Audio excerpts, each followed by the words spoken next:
ನಮಸ್ಕಾರ ಎಲ್ಲರಿಗೂ. ನಾನು ಸಹನಾ. ಕತೆ ಬಂಡಿಗೆ ಸ್ವಾಗತ. ಸ್ಕಂದ ಮಾತೆ, ಇದು ನವರಾತ್ರಿಯ 5ನೇ ಅವತಾರ.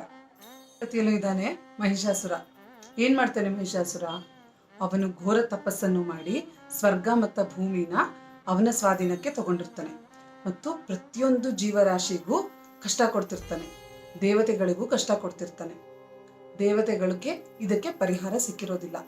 ಇದಕ್ಕೋಸ್ಕರ ಅವರು ಪಾರ್ವತಿ ದೇವಿಯ ಹತ್ರ ಹೋಗಿ ಅವರ ಕಷ್ಟಗಳನ್ನು ಹೇಳಿಕೊಂಡು ಮತ್ತು ಒಂದು ಕೋರಿಕೆನ ಇಡ್ತಾರೆ.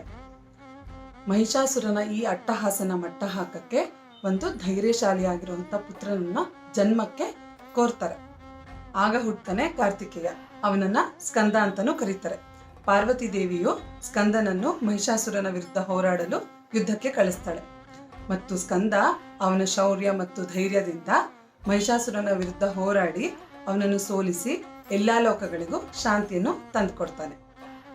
ಪಾರ್ವತಿ ದೇವಿಯು ಸ್ಕಂದನಿಗೆ ಜನ್ಮ ನೀಡಿರೋದ್ರಿಂದ ಅವಳಿಗೆ ಸ್ಕಂದ ಮಾತೆ ಅಂತ ಹೆಸರು ಬಂತು ಮತ್ತು ಈ ದಿನ ನಾವು ಸ್ಕಂದ ಮಾತೆಯನ್ನು ಪೂಜಿಸೋದ್ರಿಂದ ಎಲ್ಲರಿಗೂ ಧೈರ್ಯ, ನೆಮ್ಮದಿ, ಶಾಂತಿ ದೊರೆಯುತ್ತದೆ.